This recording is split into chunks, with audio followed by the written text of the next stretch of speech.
what keeps you up at night? As a culture, as a species, we're starving with our bellies full. We are seeing plummeting fertility rates, chronic diseases, obesity, children are dying. That's why we should all be caring and all having this conversation that looks directly back at our food and the land on which everything is dependent upon. What is one or two of the lies that people are sold that makes them buy the perceived cheap food? Consumers are eating exactly what they're told, how they're told, where they're told, not asking questions, and just showing up to the register, voting and supporting a system that actually is continuing to ensure and perpetuate that they will get unhealthy food. If my wife was still vegan today, she would either be dead or in a wheelchair.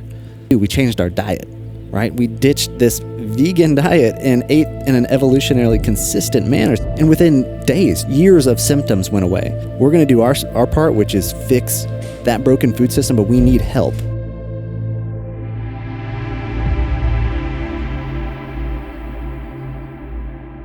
We're here on the ranch. Taylor and Robby, thank you for being on the podcast. We're going to get out of here before it becomes the devil's breath as far as heat. It's like almost 100 degrees right now. You guys tell us where we are. Taylor Collins here at Rome Ranch. Where is it? What's Rome Ranch all about? Yeah, man. Well, happy to have you here. So thanks for coming out. Thanks for making the trek. So Rome Ranch is a multi-species regenerative ranch located in the Texas Hill Country. So we're about an hour and a half from Austin, hour from San Antonio, and we look into Mother Nature for her guidance and for her wisdom and grace to make management decisions on this land using animals as our tools to restore and to heal it. And so we've been out here for 5 years, and when we bought it, it was a highly degraded, industrially managed, very degraded piece of land, and we've been using these animals as our tools and as our co-creators, our co-collaborators to re-kick this ecosystem back to a high function level. One of the things I love, we came here for two events actually. One was a bison kill and one was a turkey kill. And it's the first time in my life that I've ever took the life of an animal, which was wild. Yeah. And I, a lot of people that are here with us, they get the chicken and the beef and everything wrapped in the cellophane and they really don't know where their food comes from, which leads us to Force of Nature. And we're going to dig into how you guys came together and the backstory, which I think is really important. But what exactly is Force of Nature? Why did you name it Force of Nature? This is something that you run, right?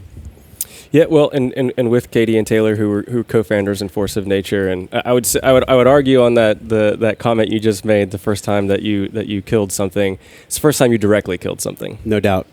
Right, you've been indirectly participating, and that was the first opportunity for you to be there in that moment and have that level of connection and appreciation. It's a different feeling when one actually takes the life with your own hands of a sentient being. Yeah, I had some sadness come up. I had a lot of emotions come up. And that's one of and I'm sure we'll get into it because it's such an incredible experience. But that's one of the things we always talk about is as a consumer, you're always behind the trigger. Whether you realize it or not, and how you're playing that role really matters. But yeah, so the question was, what is Force of Nature, or what is? Yeah, and how did that name come to be? Because we used to be Wellness Force, then we went through a death and rebirth. Now we're Wellness Wisdom. But I love the etymology of the word force. Like the force of nature. Like you can't trust a tornado. You can't always trust the force of nature. It'll sometimes come and get you. Yeah, well, we always say Mother Nature is not kind, but she is not cruel. She just is. And I think like Taylor said about Rome Ranch, taking the wisdom and the lessons from Mother Nature and applying it in the way that land is managed and food is raised and systems are supported. What we're doing with Force of Nature is try to work with the Rome ranches all over the country and potentially all over the world at some point to allow those great families and community members to do that important work and to improve our food system. And for us, that's what a Force of Nature is, right? There's at the time we started the company, meat was under attack, right? And we just took that really personally because kind of still is in a way. Oh yeah, and well, I think a lot is coming to the surface, right? There's light being shed on some truths that have been kept in the dark for too long, and yeah. But I think there's an awakening happening, no doubt. But we kind of started this off saying, hey, we're going to reclaim the legacy of meat. Animals aren't the problem. Mother Nature, ecosystems aren't the problem, and plant based systems aren't a solution just because there's absence of animals. In fact, we need harmony of plants and animals together and thriving ecosystems, creating healthy food in a way that's in the way that food's been created for millions and billions of years. And that's truly what we're trying to do, is be that force for good, be that force for change, allow the force of nature to realize its potential once again within our food systems. There's an animal on the wall behind us. Most people, hunters, they put animals on their walls after they get taxidermied and whatnot. For people that have never taken the life of an animal, and I loved how you said you're actually behind the trigger at all times, whether you kill the animal yourself or you buy it in the store. When did you guys first, Taylor, when did you first take the life of an animal? Like, what did that feel like to you? What kind of an animal was it? Yeah, it was a little bit later in my life, it's great. Like if you obviously evolve as a young man and then into your adulthood, I just had this interest in harvesting an animal myself, and I wanted to connect with it. I wanted to understand it better. And so it had to be on my own time, and it had to be in my own way. And so that experience, it was really challenging for me to pull the trigger for the first time. And my nerves were really wound up because I wanted to make sure that animal had a peaceful transition into death. And I think that's the difference between the way that we hunt, the way that we harvest animals. It's really easy to pull the trigger and shoot an animal. It's actually very challenging to end an animal's life without pain and suffering. And so that's a tremendous responsibility and something that we hold. It keeps us up at night when we do animal field harvest out here. And so it's something that is very sacred, very important. And that quality goes all the way through into the meat, into the end consumer. And so to, harvest an animal the right way is to really honor it and celebrate its gift to the land, its innate spirit, and then also that energy that it provides you as the consumer. I was listening to the podcast episode. You guys just launched a new podcast. People that don't know, drop the podcast real quick. We'll put it in the show notes. Okay, yeah. It's called Where Hope Grows. Where Hope Grows. And it's just stories from the land. It's inspiring lessons from Mother Nature, firsthand accounts, things that, when you are disconnected, like we're talking about from land and animals, it's lessons that you may have forgotten, but there's this innate wisdom that's within all of us and our ability to connect to nature. And so that podcast really celebrates that connection and tells these really inspiring stories. It's awesome. In the podcast, you actually use the audio from, I believe, the kill I was at. I was having flashbacks, like me and Kyle and Luke sitting there with the bison that Tim Kennedy had just shot in the most humane way. I think he said when the bullet entered the bison, it was dead in like a second. I mean, like right away. It gave me chills. I had forgotten about how much emotion I had felt at the event. Take people there right now to when you actually take a bison's life, and how do you do it in the most humane way possible? And then also, how does that energy get absorbed by the meat itself compared to CAFOs? Yeah, absolutely. I'll take the first part of that. I know Robby can talk for sure. We're gonna come to Robby. Yeah. Well, okay, so the way that we really think about honoring an animal and celebrating its life, we kind of break it down into 3 steps. And so the first part is that animal lives in the environment that it was biologically intended to, that it eats a species-appropriate diet, and that it's allowed to create a net positive return on the land. And so that's step 1. That's up to us. That's the responsibility of the land steward or the rancher. And then step 2 is how that animal dies is equally as important to how that animal lives. And so a lot of times consumers get focused on that animal needs to be in pasture, it needs to be grass-fed, it needs to have these claims that align with my spirit and my values. But no one really talks about that transition into death process. And so the most humane, beautiful way to end an animal's life is within its herd, on the land that it knows is home, with its favorite food in its mouth. And then, like you said, in a split second, by the time that you hear the shot coming out of the gun, that animal's sentience is lost. And then we allow, once that animal is down, we allow the entire herd to come up to it and to process its death. Now, the bison harvest that you came to was very special. That was like the first dominant breeding bull we ever harvested. And so that was a little bit different what you got to experience, because you got to see the herd dynamics, the hierarchy of the males in the herd get reestablished. They came up and gored the fallen bison. Absolutely. Now, that was the first time that's ever happened, and that's just because that was a dominant breeding male. That was a competition for reproduction. And so in a normal circumstance, we do a young male or unfertile female, and every single animal goes up to that animal, sniffs it, nudges it. Really, I believe there's an energy release coming from the body of that animal, and the rest of the herd recognizes it, and they're drawn to it, and they're making sense and processing that death. And within 5-10 minutes, we open up a gate, and the herd moves through the gate. And so it's like they've processed it, they understand, or they're trying to understand what happened to one of their herd mates, and then fresh pasture. Dinner bell's open. And so that's really important. And then the third part about honoring an animal is just as a consumer. So this is all of our responsibility. If you eat meat, it is celebrating its life. It's being grateful every time you eat it, every time you purchase it. It's thanking that animal for its sacrifice. And then it's living your best life. So living with intention and purpose and pursuing your dreams, because the spirit of that animal, that sacrifice of that animal, is to fuel your body so that you can do those things that make you feel alive. So if you are sitting around playing video games all day and being a deadbeat, that sucks. Like I believe you're dishonoring the animals that gave their lives for you. So pursue those things that give you purpose and give you meaning. That's profound. I think about the CAFOs. Maybe we'll tee this to Robby. Controlled animal feeding operations, cows that are standing in their own feces. We've explored this a little bit with the Kiss the Ground producer, Josh, and also Zach Bush. But for people that don't know anything about CAFOs and the difference of when we consume meat from force of nature versus conventional meat, like expand on that a little bit for people that might not know. Well, I think we'll talk directly about the experience of the animal.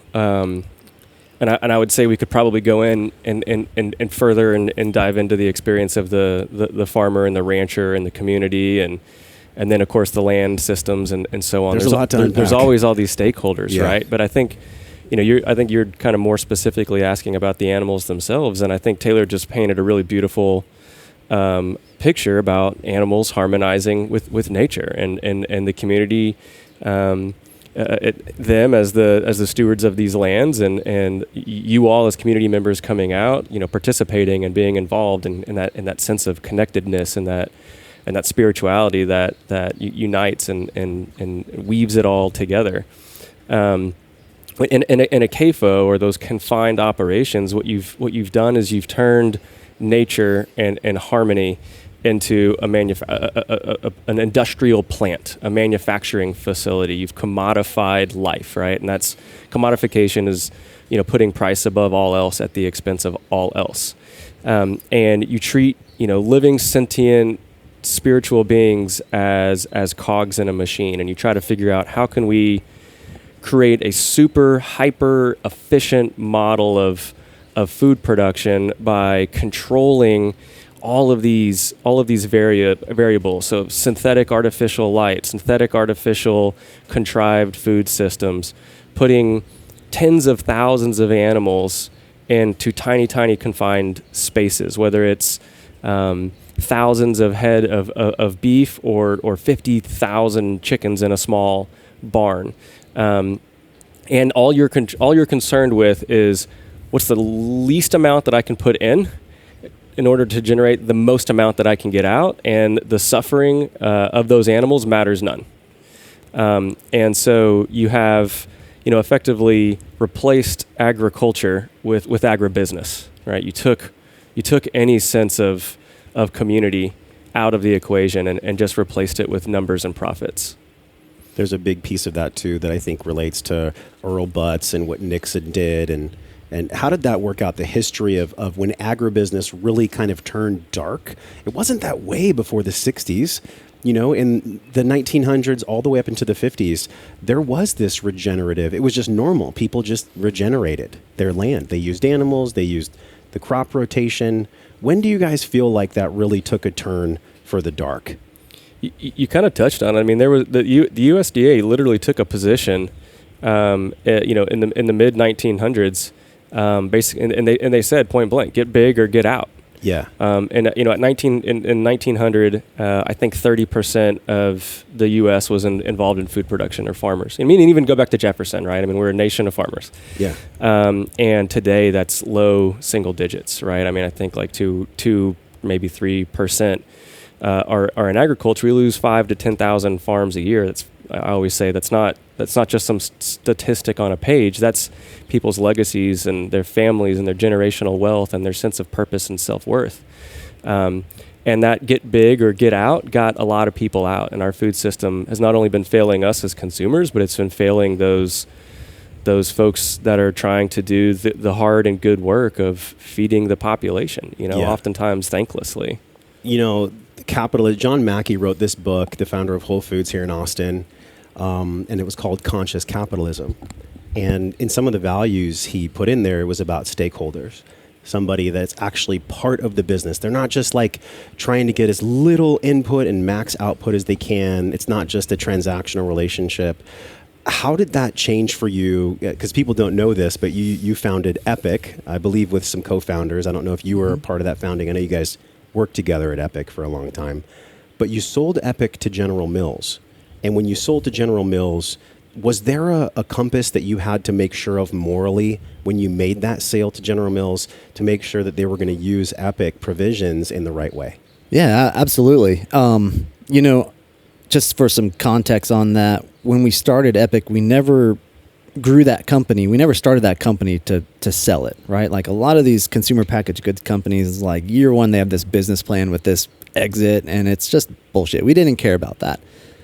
Epic, like force of nature, was a catalyst for creating change. And we believe in this capitalist model where the greatest way to incentivize land stewards to change their management practices is to have consumers go to the register and support that system. So it's through that, closed loop, financial loop, that we can actually drive a lot of positive change and make it worth farmers' time and their energy to really honor them doing the right thing. Yeah.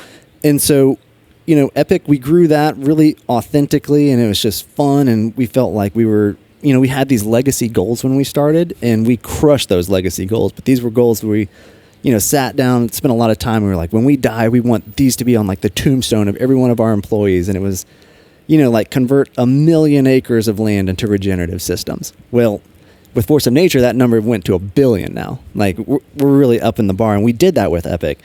And so, in that short time span that we grew Epic, we had 4 different companies try to acquire the brand. One company tried to purchase it within the first three or 4 months, and it was a big international, multinational company, corporation, and we just said fuck off. Like this was a terrible fit. Along that journey, people kept trying to purchase it for the wrong reasons. Very apparent early on, and we shut those conversations down immediately.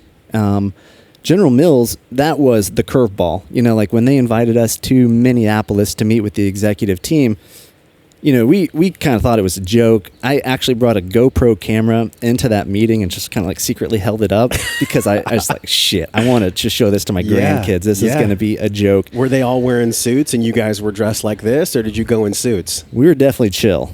But you were wearing like the slip-ons, and they were. We met some of the flip flops, and they were wearing 3-piece suits because they just had a board meeting. I love it. But it was weird. We showed up with no we just kind of thought it would be a funny story, and instead we transitioned immediately to talking about mission, to impact, to legacy goals. Why did we start this company? What do we want to have it in history document? Like what is the purpose of this, and how can we help accelerate it? And so it was these conversations that we'd never had with anyone. They didn't talk about EBITDA, revenue, margins, exits. They didn't care about that. That wasn't what the conversation was about.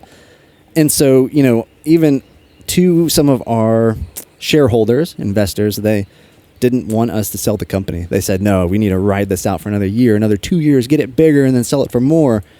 But it was really this idea that we found a partner that was willing to adhere to the mission, to the legacy, to the goal, and help us accelerate that, because we always recognized, what we could do in our lifetime. If we could partner with someone strategically that could blow that up 1,000 times bigger, why the hell would we not? That's creating 1,000 times more positive impact on the planet. I'm curious how you guys feel about this. The consumers are voting with every single cent that they spend. So whether it's General Mills, whether it's even Nestle, or whether it's Force of Nature, you're just trying to give the consumer what they actually want. And so if there's a different consciousness shift inside of the consumer, then companies, they're not going to have to be big food. They're not going to have to be labeled as like the enemy anymore. I don't think inherently that most people that work at these massive General Mills and things like that are evil. I think that they probably turn to the profits and they have to report to their shareholders and whatnot. But what makes all that happen? It's the person buying the food. That's actually the shift that we're talking about today. How do you think that's actually going to turn? What do you guys feel is going to make that happen specifically with regenerative meat? I think you hit the nail on the head, right? The consumers hold all the cards, and I think for meat in particular, right? We led off talking a little bit about the lack of transparency into food systems and the lack of the Lies? the narrative around meat, the lies that we've been fed, right, around meat, and how some of that's finally coming to the surface and being dispelled, right? And I think that specifically is one of the things that we're trying to do with Force of Nature, is create that awareness, create the content, create those experiences like the one that you shared in and enjoyed, and find ways to share that and get that message out, so that there is that level of understanding within consumers, that level of appreciation and recognition that there's an alternative, there's a different path, there's a different way to and a different type of food system to support, one that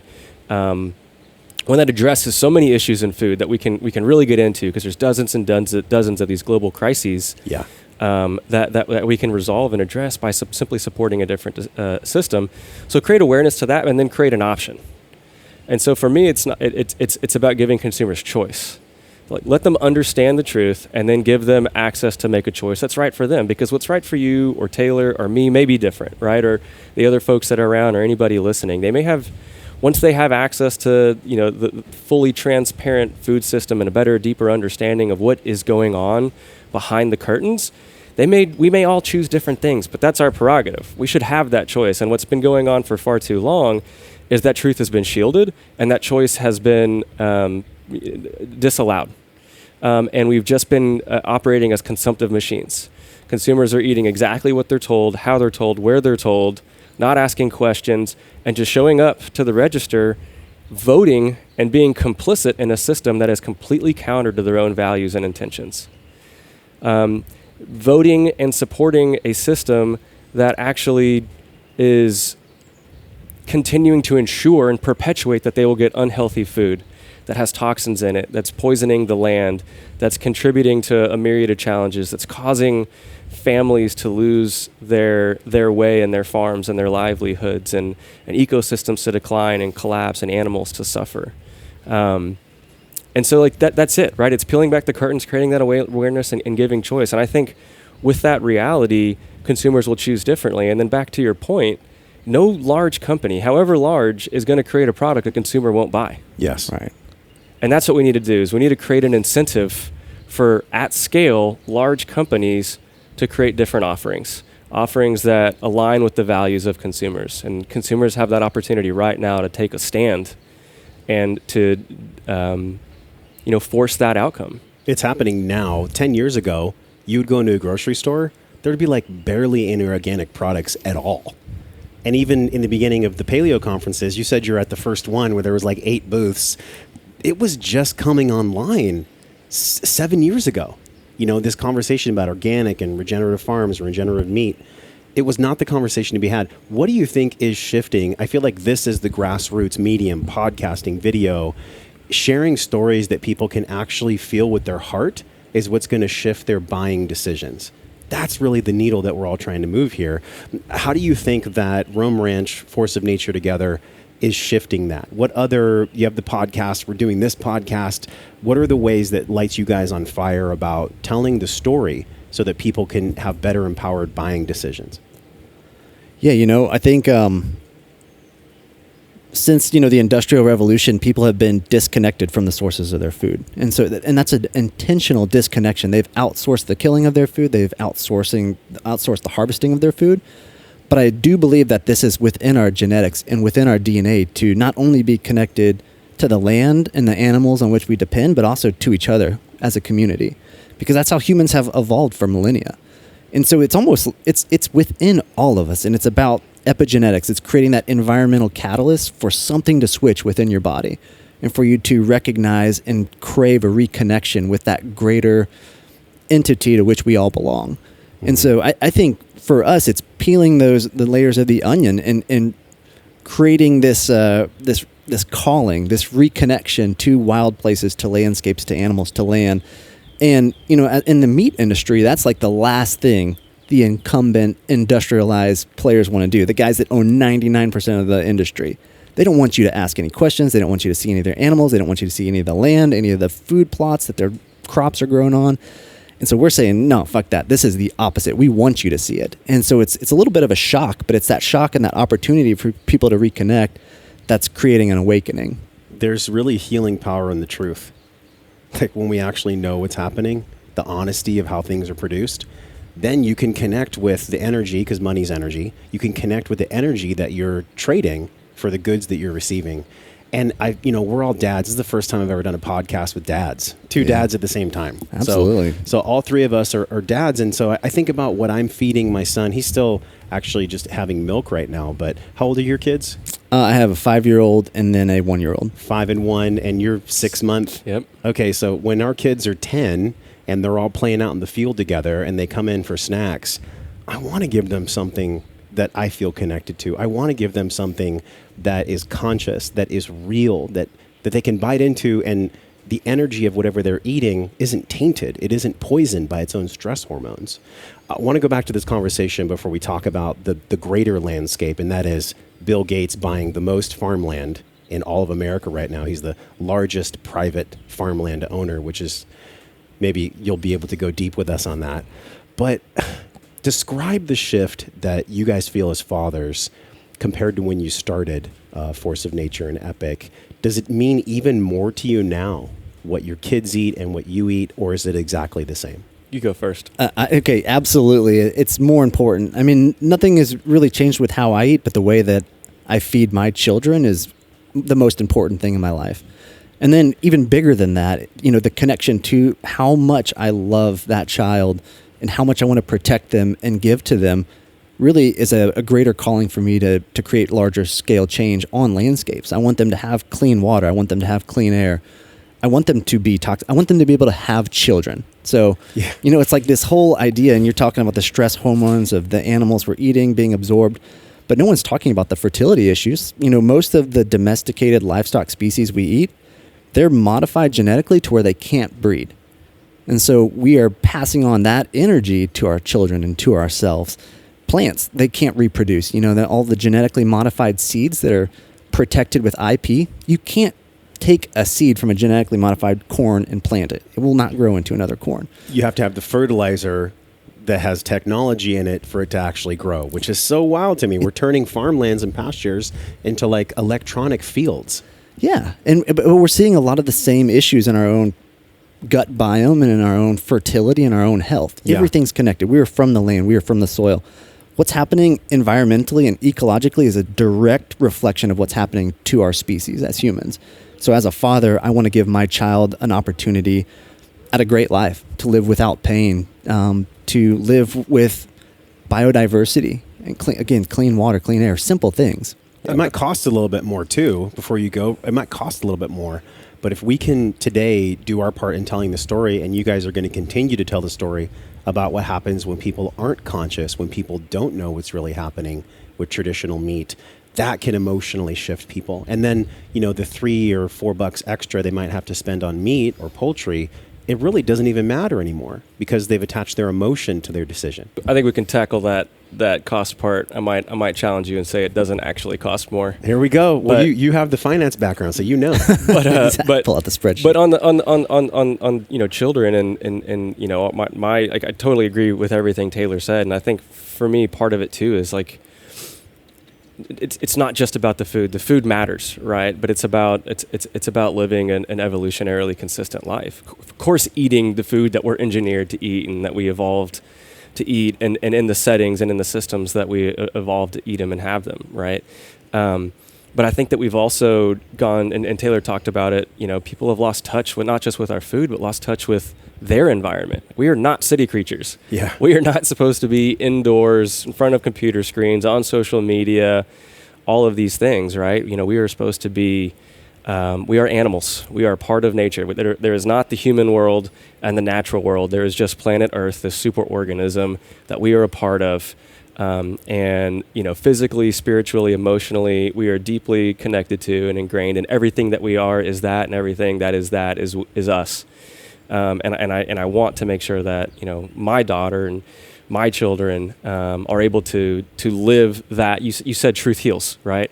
To live that truth, to live our authentic, intended life, and not be required to be in some synthetic, artificial, you know, whatever iteration of the matrix that we're living in at the time. You know what I mean? And 10 years from now, when our kids are playing in that example that you gave, I hope they're all sharing their microbiome together. Yes. In some diverse ecosystem on some land somewhere. Well, let's talk about the cost, because that's the main thing. Go ahead. No, I was going to say, yeah, let's go back to that. Let's talk about the cost, because, you know, most people, they try to buy the cheapest thing they can, because maybe them in their lives, and this is a philosophical piece, which maybe we can touch on, maybe not.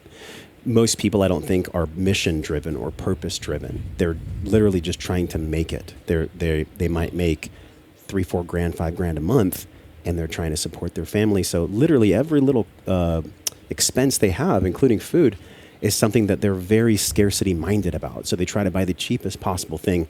But there's a perceived cost of food, and then there's like the real cost of food. We might get something cheap up front, but on the back end, there's a massive debt, karmically and also societally, to be paid. Let's talk about that a little bit. It might take me a minute. No, you start, and I'll fill in. You know, so first of all, we talked about some of the issues within our food production system, right? So you got issues leading to major food security and food stability, meaning we may not be able to feed our population if we continue on the path that we're on, right? We're killing off pollinators. We're poisoning our oceans. We're poisoning our own water supply. Our food itself is poisoned. Glyphosate is even showing up in breast milk now, right? Yes. And rain. We're degrading, and in rain. We're degrading our land systems to the point where they're becoming less fertile, so they're less able to produce food. Then we're causing droughts and floods, losing that topsoil, which is, you know, about 5 inches of soil that covers the globe that all life on the planet relies on. Which is how the earth breathes through the humus. Part of through the carbon topsoil. cycle, part of the nutrient So we're cycle, part of choking the it. water cycle, all of it, right? Yeah. We're acidifying the ocean. All of these things, right, tie back to there's about 30 billion acres on the earth. 11 billion acres of it are under some form of agriculture practice right now. Full third of the surface of the earth. Just taking our own backyard, the United States, it's like roughly a couple billion acres, and about a billion. It's roughly 2 billion acres, and about 1 billion of those acres is under some sort of agriculture management. So the scale is almost unfathomable when it comes to how much land is being impacted in this way, and the massive crises that we're exposing ourselves to and perpetuating as long as we continue that system. So there's a cost to that, up to and including no longer being able to produce food to feed ourselves in the future. Then you get into what you had kind of made reference to a moment ago about the cheap price of meat on the shelf, right? So you see a sticker and you think that's the cost. It's not the cost, that's the price. And it's cheap and commodified meat. Remember, price above all else at the expense of all else. The expense is not being truly reflected in that commodified price. In fact, we have a farm bill that is worth about $14 billion of taxpayer money that goes to promote and perpetuate these awful practices that are destroying environments and welfare and communities and so on, and allowing. And not really allowing, kind of forcing virtual sharecroppers now, you know, again, because the system is failing these farmers too, but they're producing food at a loss, but that system steps in and allows them to get just enough to maintain and perpetuate that for the few that don't fail every year. And then that becomes feed and so on and so forth, or that corn or soy or whatever that gets hyper processed to become some other sort of food, or the corn that's in, you know, the 75 3/4 of whatever's in the grocery store, all that kind of stuff, right? Mm-hmm. And so that system, paid for by taxpayer dollars, is able to help kind of create this false, artificially low shelf price of meat, right? So it's cheap. And then, of course, you have the fact that meat isn't actually, in a lot of that commodity food and corn and crops and grains and things like that, isn't actually good for you. In fact, it's even bad for you or toxic, right? And so then you have the health costs and the other externalities to yourself for, you know, it's the long-term tax for for eating cheap, hollow, and hyper-processed foods. And so, there's a lot more to it to get to that really low shelf price. But even still, even if you were to wipe all that off the table and you were just to look at the numbers themselves, I would argue that regenerative protein is still less expensive and more valuable than alternatives. How so? And so let's look at some examples, right? I mean, what is some of the cheapest things that you find in a grocery store there at the aisle whenever you're at the checkout stand, right? It's all that candy. Yeah. It's all that sugar. And it's at the perfect height for like a 5-year-old. Like they can just, Mom, I want this. It's like, do you think it's designed that way? Oh yeah, absolutely. Yeah. You know what I mean? It's hyper palatable. It's all the things. It's doing nothing good for you. In fact, it's doing some pretty terrible things, but there it is. And nobody complains about the price of a Hershey's bar at $1.50. They're like, okay, it's cheap. That regenerative meat, that's real expensive, but that Hershey bar is cheap. Well, that Hershey bar in a price per ounce is $16 a pound. That regenerative protein that you were just referring to is less than that. In fact, not only is it less than that, it's about a third less than that. And you can actually feed yourself on it. And it has all of the micro and macronutrients that you need. Not only you, but it's got 100 grams of protein. You could make multiple meals out of it, or you could feed a family with it. So for the price per pound of a Hershey bar, you could actually feed your entire family regenerative beef in a ground brick form and be better for it and be saluting and be promoting and supporting a solutions-based system. We similarly, we talk about food deserts. And like you said, some people are just trying to get by. It's difficult to make their ends meet, and they're in a food desert, and maybe they get their nutrition from a convenience store. Well, you can go to 7-Eleven and you can get a Big Gulp and a package of Doritos and some disgusting rolling whatever the heck it is that's on that display case behind the counter. It's like a mystery corn dog with tomatoes on the outside of it. I mean, yeah. It looks so gnarly. I'm Sweating. like, who buys that? Sweating. Yeah, sweating. And that meal right there is going to be $12, $13, $14. Yeah. More expensive than regenerative protein, Josh. Yeah. More expensive. And it's going to poison you, and it's going to last about 15 minutes before your body triggers and says, oh shit, we didn't actually just get any nourishment. So now we need to eat something else that's hyper-processed and hyper-palatable. Yeah, but the way I like to think about it is, as a culture, as a species, we're starving with our bellies full, right? And so that's kind of the way I look at industrial agriculture. And I think we need to break up some very complex issues that you brought up. And one is economic disparity, and the other is a food distribution model. And those are two different things, and you can't put them together, right? Because both of those together is pretty much impossible to figure out. Yeah. What we're doing with Force of Nature at Rome Ranch is we're working on that broken food system, and we can fix that. We can work on that. I agree with you. I think, everyone should have access to food that's the quality that we produce, in a way that they can afford it.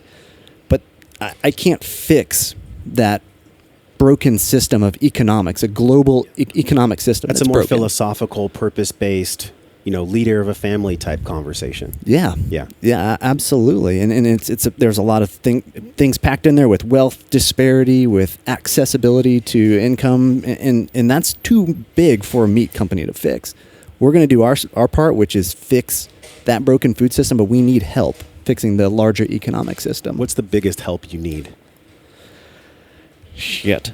I think there's some brilliant people all over the planet trying to figure that out. Well, what do you think? What do you feel? I'd say it's just the awakening. Yeah, I still think as a community, as a culture, we have to look at ourselves in the mirror.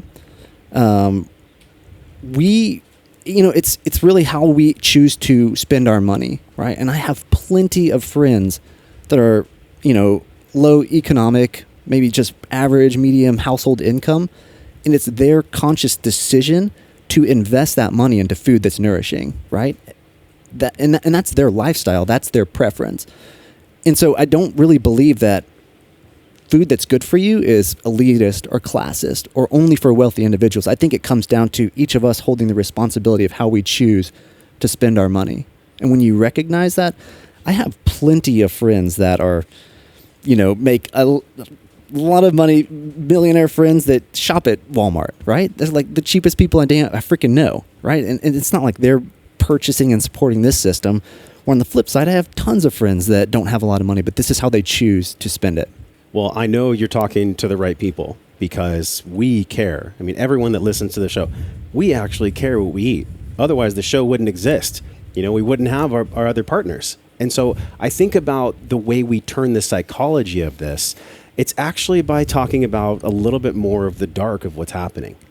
I mentioned Bill Gates. He's now the largest private farmland owner in the United States. Why is he doing that? How does that play into the fake meat conversation and then the true cost of food? I'll pass that to you, Robby.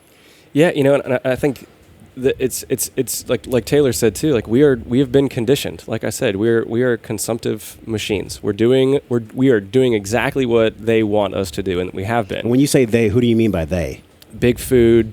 So big ag, big food, big oil, big chemical, big pharmaceutical. It's all tied into our food system. And they support the left side party, they support the right side party, all that flow of money.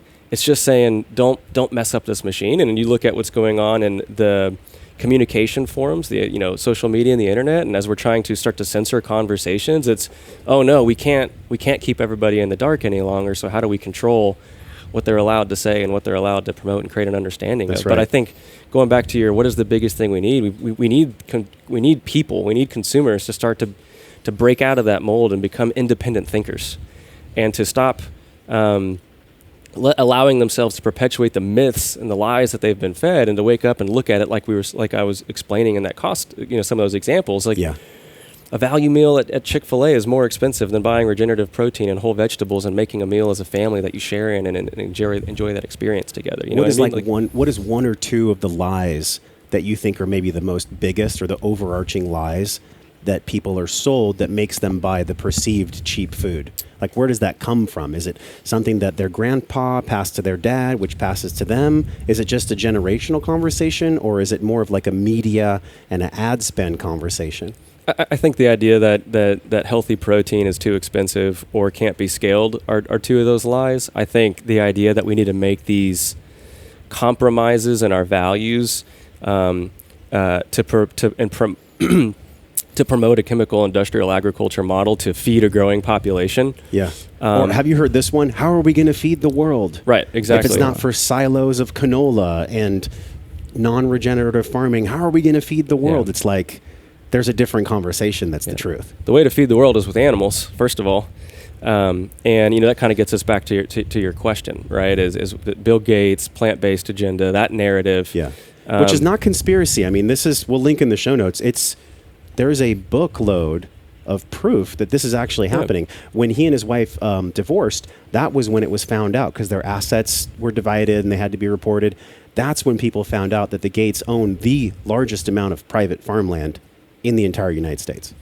Yeah, and so I think just to paint a picture too, what does it take to create row crops in the modern industrial model, right? It takes a tractor over billions of acres running 4 or 5 times a year, spraying herbicide, fungicide, pesticide, fertilizer, right? Burning tons and tons of petroleum.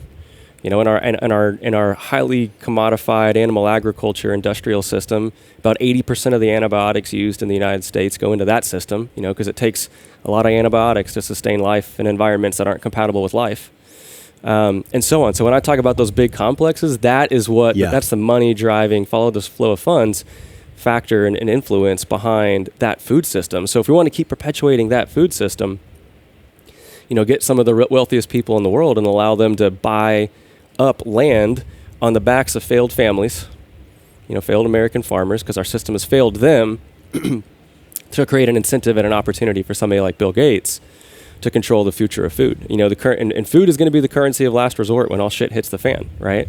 And then you also have Bill Gates with his vested interest and other sort of plant-based companies, right? Which is again just more rinsing and repeating of the processed food movement, right? Can we take things, hyper-process them, and transition their form from one thing into something entirely different and call it a solution?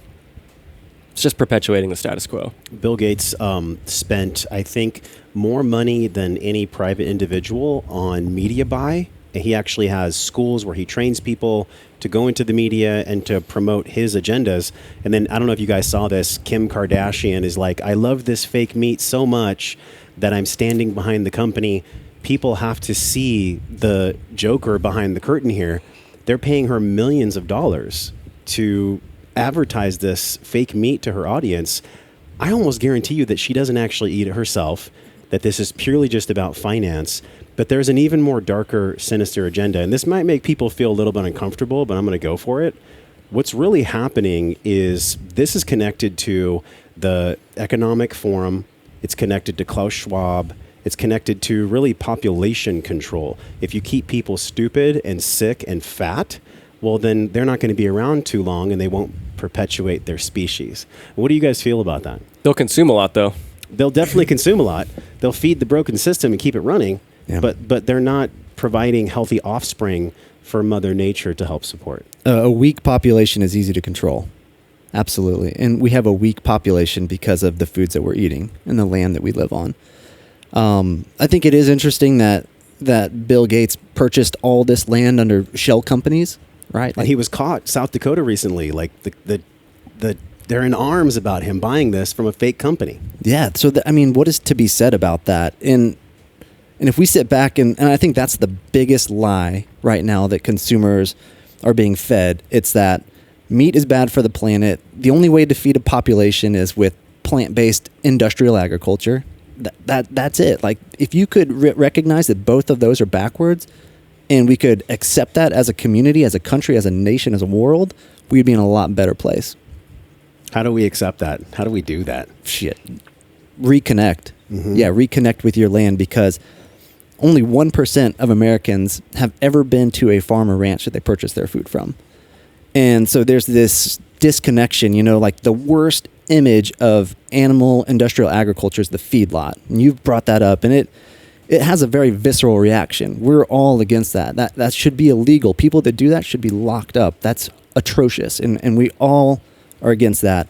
But what gets a pass is the plant-based industrial side. That's equally, if not more, horrifying than that. Because that picture that Robby was painting with the tractor that's tilling the field, all life is being lost, from ground snakes, there's no flying snakes, ground nesting birds, field mice, insects, the biology in the soil. Sometimes baby deer as well. Absolutely. Right? Because the moms, they put their deer in low covered grass where the grass is tall. So when they plow these fields for canola, wheat, and soy and corn, a lot of these baby deers get killed. No one talks about that. No one talks about that. I mean, when you're behind these tractors, I see it in this community, but the day after field is tilled, there's vultures that converge on that field, eating all the dead organisms. Even if it's a fake meat field where they're going to use all that corn and canola to put in the fake burger. And then you're creating a desert. There's no longer habitat for animals to exist, right? In a monoculture, that's not a habitat. There's no food resources. There's no shelter. And so you're thereby displacing animals. And so that's a bigger conversation, and it's a reconnection. The worst example of plant-based and animal-based is just awful. But when you take the best example of animal-based, the best example of plant-based, animal-based rises clearly above the top. It works with Mother Nature. All ecosystems have animals as a critical component of it. Yes. Something I was looking at was in regenerative agriculture, the claim is that there's lower or even net positive environmental and or social impacts. Can you speak to that? You kind of brought up the question too about, General Mills and reconciling the ethics of that, right? Like one of the amazing things that came out of that is at the time we were able to take money from that large organization and fund a life cycle assessment. Life cycle assessment is a cradle-to-grave evaluation of the end-to-end carbon impact of a food system. And so we use this organization called Qantas Laboratories, the same exact organization that did a life cycle assessment for Impossible Foods. And we went out to a farm in Georgia and had this research done, and it showed that the carbon or carbon equivalent impact of a regenerative beef operation was actually positive, meaning it sequestered carbon out of the atmosphere and put it into the soil. And that corn, soy, Impossible Foods, Beyond Foods, industrial meat production, all were carbon negative, meaning, or carbon positive, meaning they emitted more carbon into the atmosphere than they were able to produce in terms of food. That sounds really hard to get your head around. Can you tell people why that's so bad for the ozone, for the planet? Well, so to put it into much more simple terms, the Beyond LCA and the Impossible LCA said for every pound of sludge that they create and put into the form of a fake burger, they emit 3.5 to 4 pounds of carbon equivalents into the atmosphere. But for a regenerative beef burger raised in a regenerative system, for every pound of beef produced, it sequesters 3.5 pounds of carbon out of the atmosphere and puts it back into the soil where it belongs. And so the short takeaway on that is, for every Beyond or Impossible burger that is out there consumed by somebody else needs to eat a regenerative beef burger to offset the carbon footprint. Yeah. And a third of the legacy carbon that's in the atmosphere was released from tilling fields. So there's a large chunk due to agriculture.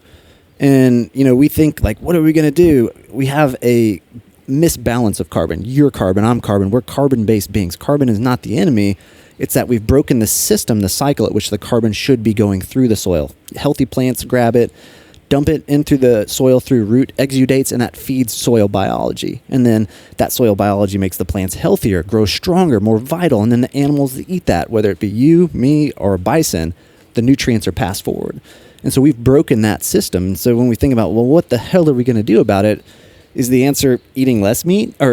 Eating fake meat? No. Right? Is the answer driving Prius or electric vehicles, Teslas? No. We still have a legacy load of carbon up in the atmosphere. What are we going to do about that? The quickest way to sequestering and drawing that down is through thriving biodiverse grasslands. They're super highways. That cycles carbon out of the atmosphere. And we get caught up with the carbon conversation, but really this whole idea of regenerative agriculture, we're talking about carbon in the soil makes rainfall infiltrate, so you're recharging aquifers. Your soil holds water longer, so you can grow in droughts, or you can be resilient in flash floods. You have nutrient density of food that increases. You have the biodiversity of the above ground matter that increases. So you have like habitat for migratory birds and ground nesting things. And then you have this revitalization of these rural economies because you have like decentralized food systems again. You have small producers growing food for their communities. And so it's a beautiful system. So even though carbon's real sexy and it is an important topic, there's so much greater of a conversation, a more holistic way to think about agriculture and whether it can be net positive or negative. Beyond just the detrimental effects to the planet, what broke my heart is when we were on the phone chatting, Robby, and you said that some of these farmers that are being pushed to the side by Gates, and it's not just Gates, there's a lot of private owners that are coming in and buying ranches and farmlands, that some of them are actually committing suicide. And some of them are actually going through like deep emotional distress because they're losing their land. Can you expand that? Yeah, it's not a coincidence that the name of the podcast is Where Hope Grows. And one of our values at Force of Nature is to create an abundance of hope. Because right now we have a hopeless system. The food production system that is, the industrial model that's being championed by these large interests is a vicious system. And we're trying to replace that with a virtuous one. The average age of a farmer in the United States is over the age of 60. Most next generations aren't returning home. They're unable to. There's no point. There's not an incentive. Again, there's no hope for being able to maintain or keep the operation running or viable. And the rates of suicide in our farming communities exceed the rates of suicide from veterans returning from war. I mean, that is the plight of the American farmer. That is the reality of how broken our food system is. That is an important understanding, awareness, and recognition for folks to have when they look at a cheap shelf price and fail to understand the true cost of that system. And these farmers too, they should be celebrated. They are living next to God. They are co-creating. They are one with nature. They are feeding communities. We couldn't exist without them. Yet the system that's in place is creating that lack of hope, that suicidal tendency, and it's just a cry for help. And it's a larger cry that we all need to hear and support. It hurts. I'm an empath, so I always work on my boundaries. But when I hear a story like that, it just gets a lump in my throat. It makes my heart feel like sinking to the ground. But we don't have to go to a freaking ayahuasca ceremony to heal this. We can just buy different meat.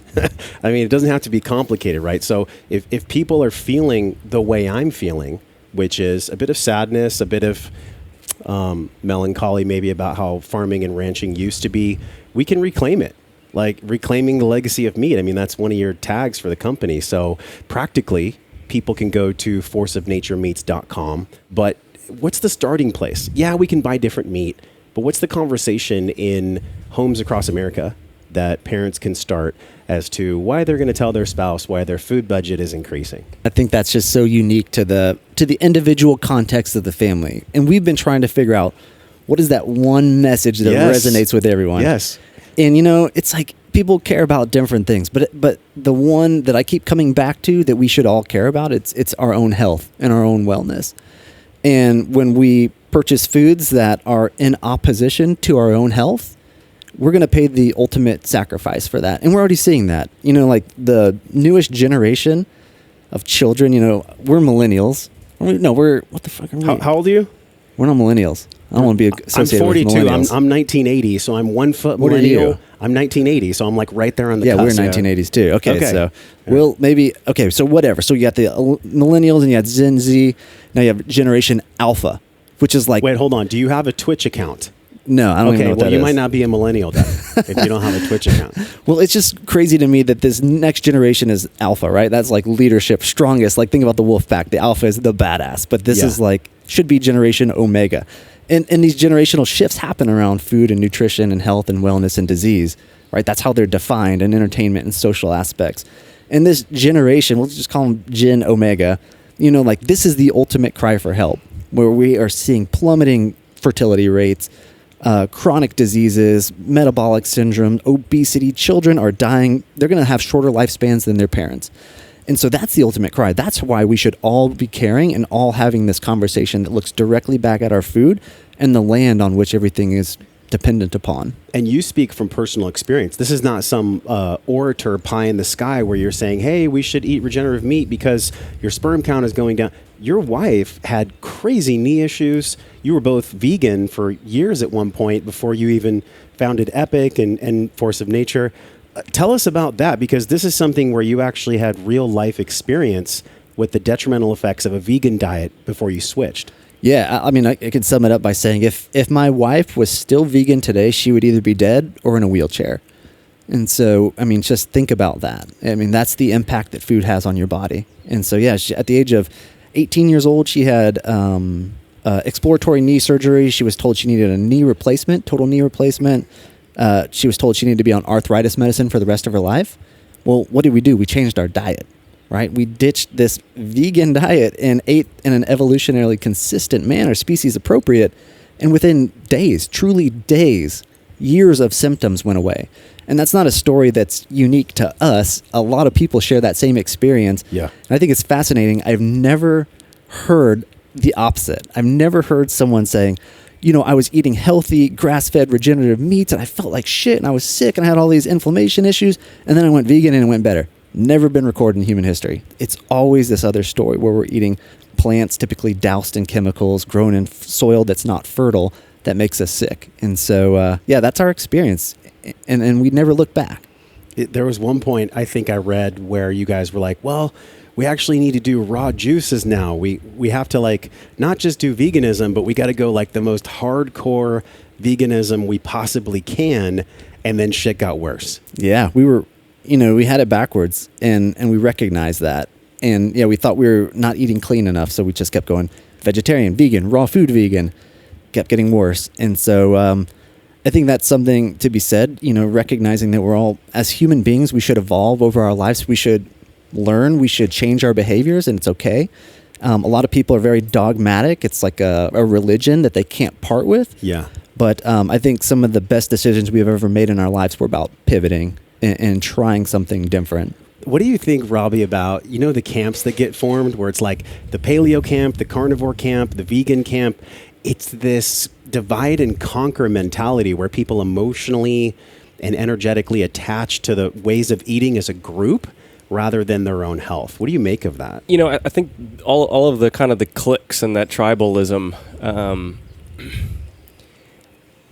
I get where it comes from an evolutionary standpoint. I get the human psychology aspect of it. Yeah. I think for us, one of the cool things about what we get to do is we get to try to be a uniting force for all of that, even on the vegan side of it, right?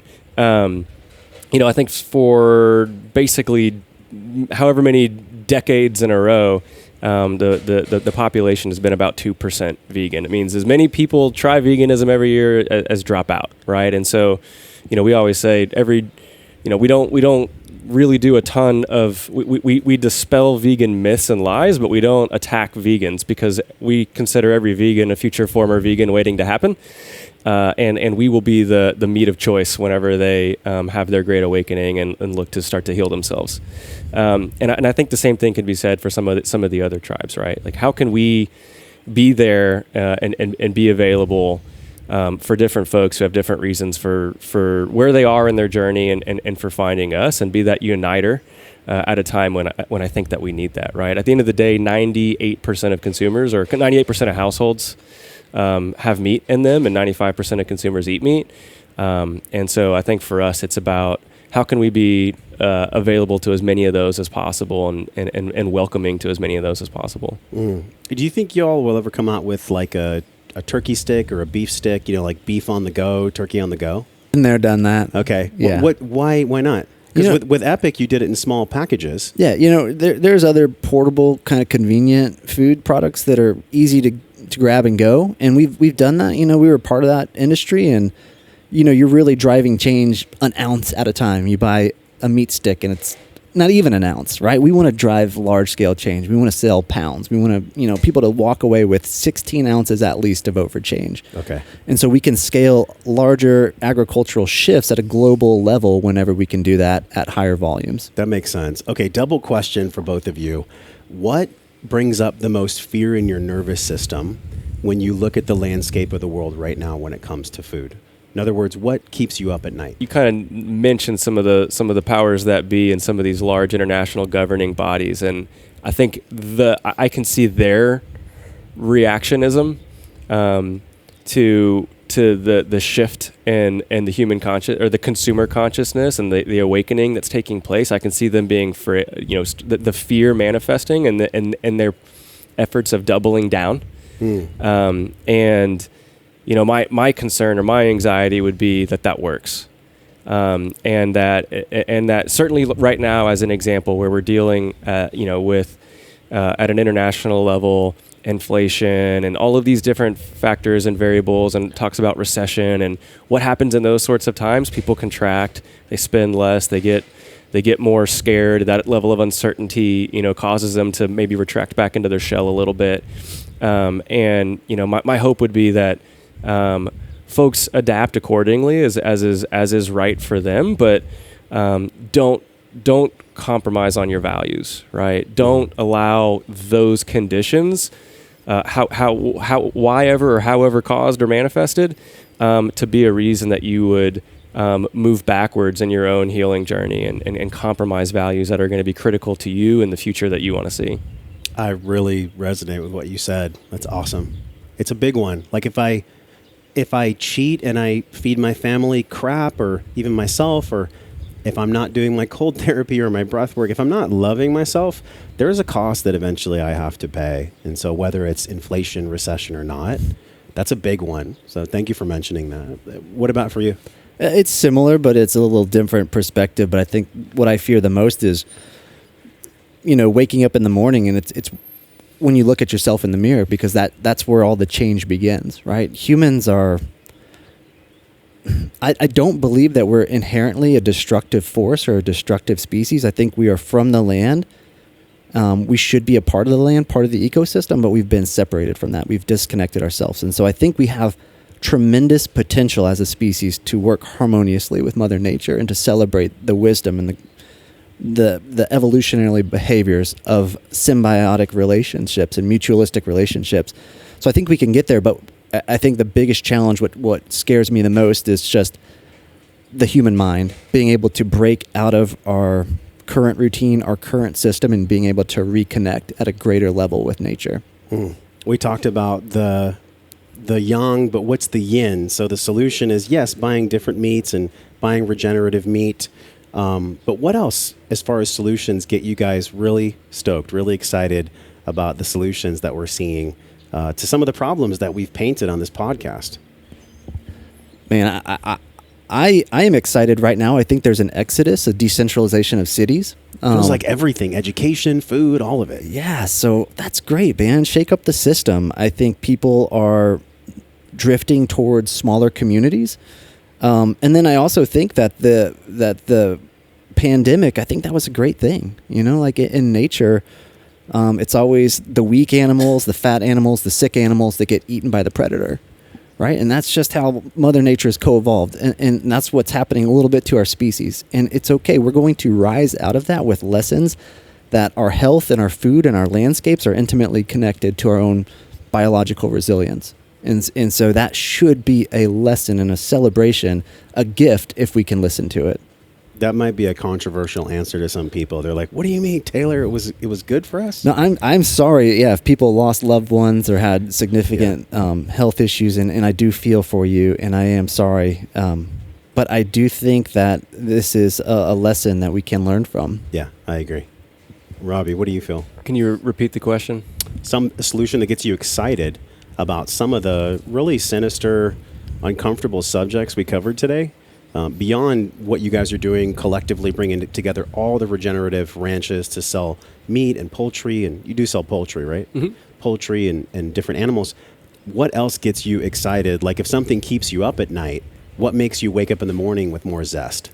Yeah, and I think, we mentioned, as you just shared, eating better protein and regenerative protein. But remember, it's like, it isn't just about regenerative meat. It's regenerative plants and vegetables too, right? I mean, it's plants and animals harmonizing and thriving ecosystems that should be the food systems that we support. So I want people to eat both and just make sure that they're coming from a regenerative system. And I think, kind of in the vein of that renaissance that's happening as people are kind of breaking out of these artificial environments and reconnecting and rekindling their relationships with nature and the natural world. I think there's just a huge buzz of energy that I'm excited to continue to see build momentum. Right. I think again, we've talked about the whole reason for Force of Nature is to untap the potential of the consumer and to create a supply chain that offers choice and create access to information that offers awareness and allow there to be a call to action. And I don't think I've ever been more inspired by what we're doing and the opportunity that it presents to drive meaningful change. And yeah, I mean, I think I would leave it at that, right? Like I'm inspired by consumers, and I'm excited about the idea that this great awakening is finally upon us, and it's happening. I can see it every day. I think something like 80% of consumers bought an organic item last year, and organic is not regenerative, grass-fed is not regenerative, natural is not regenerative, right? Regenerative is a level above all of those things and all encompassing, and yet consumers are starting to take a stand and demonstrate that they expect more, they want better, and they're willing to consume in a way that drives the positive change that they want to see, and there's more information and there's more businesses that are starting and founding on regenerative values, and banks that are lending money and consolidating debt for farmers that are practicing in regenerative ways, and political interest groups that are coming to take a stand to combat the food system and farm bill right now. And there's just coming at it from every single angle. There's somebody or some group trying to be a part of the solution. And I think that is a groundswell that's going to be unstoppable. Well, I definitely feel that groundswell just from being at the ranch twice now and getting to sit with you guys this morning. It's been amazing. Final question is around what we're all trying to achieve in this life, and that is well-being. Everybody wants to live the best possible life they can. I want to live to 100. That would be great if I could see my great-grandkids. If Nova wants to have kids, cool. But what do you guys feel is the recipe? In other words, what do you think it takes in your own individual lives to really live a life of wellness? How do you define wellness? I'll ask this to Taylor first. What does wellness mean to you? It means a lot. I think it's holistic. It's not like a linear deal. I think it's having balance, and more than anything in my life, it's trying to lead with more gratitude. It's being grateful for the opportunities that I have, for the people that I get to be in their companionship with, And it's celebrating connecting with a greater ecosystem and feeling that love and that energy given to me by nature. And so, one of my favorite things to do is get grounded, and you have to do it in thriving, living soil, but just feeling the earth's energy and the magnetic pulse from it, it's healing and it's therapeutic, and it really helps me kind of level up mentally as I go about my day and fills my heart with that love that I can share with people. And I feel that radiating from you. I felt it when you led us on the land and you pulled up a big hunk of soil and there was like dirt coming down your arm and you were like, look at this clover. So I can really feel that from you, and it's palpable. Robby, how would you define wellness? Like, what does it mean to live your life well? That's a big question. I think Taylor gave a beautiful answer to it. I think for me, it's probably pretty simple, and I think we all have a tendency to want to overcomplicate things and maybe go too big. And I think there's a really beautiful concept that Taylor and I love, and it's you take care of the small things, and the big things will take care of themselves. Right now, I'd say for me, I just want to be a good dad. And there's so much you could wrap so much and encompass so much in that, right? And I think there's so many lessons that you want to model and teach and explain, and I think one of those is, living a life worth living is hard work, and that's a good thing, and that's okay. And it means that you embrace and accept trials and struggles and tribulations. It means that you don't sit around and celebrate being sedentary, but that you operate and move with purpose, and that you pursue not mindless, busy activities, but you pursue meaningful work that fulfills you. And you're not afraid to take those risks and to put yourself in difficult, uncomfortable situations, and do things that are maybe bigger than yourself or seem hard or scary. Yeah. And in order to build a legacy, there's going to be some sweat and there's going to be some sacrifice, and that's okay. Otherwise, everybody would build the most amazing legacy in the world, and everybody would live the most beautiful wellness life ever. So I really appreciate you guys. And I have my son's birthday tomorrow, and he's 1 year old. And so we're going to have some of your meat for snacks for people to make. And that makes me feel good because, 30 of my friends can get together at the house, and we can have some cake, which maybe isn't that healthy, but it's fun. And then we can have some healthy regenerative meat on the counter as well. So appreciate you guys very much. If you want to give your individual Instagrams or let people know about the events at Rome Ranch, I know you have some hunting, and it's a big ranch, by the way. It's 600 acres. We kind of got lost coming in here this morning, but thank God for self-service. Tell people about the events, and then if you want to drop your individual Instagrams. Yeah, absolutely. We, big part of this ranch and Force of Nature is to connect people, and so we have a big community pull, and so we have a hunting program where you can come out and learn how to harvest your own food with respect and compassion. All skill levels are welcome. We do that here. We also have community tours. We have farm to table meals in the pasture with the animals. We teach animal butchery, like the bison harvest or the turkey harvest. And so there's just tons of stuff to come out and learn about and connect with here at the ranch. And I came to one of the events, you guys. If you can make it out to Austin, or if you live in Austin, absolutely attend one of these community events, because there's nothing more primal than seeing a bison butchered, like right there in person. It'll change you. It'll change a part of you for sure. Absolutely, that's the point. And then, do you have an Instagram, or are you too busy on the land to be on IG? At Rome Ranch is what we'll use, and then of course at Force of Nature also. Yes. Okay. How about yourself? Do you go on social, or are you too busy with the business? I do, but I don't actually ever post anything. I don't even know what my handle would be. It's something. It's Robby, out there. The best dad ever. But I would also add to one more shameless plug for Where Hope Grows. No, and, of course, the podcast that we just launched, and that Taylor does a beautiful job of narrating. And we have a blog. Again, we're trying to create information and create connect consumers to these food movements. So find us, and wherever it is that you go consume content, and hopefully we can share something that's meaningful and inspiring to you. I think people can feel that. You guys check out more at the store page. So go to joshtrent.com/store. That's where Force of Nature is in the store. And until we see you again, we're all three of us wishing you love and wellness. We'll talk to you soon. Hey, Thanks for watching the podcast. I appreciate you being here.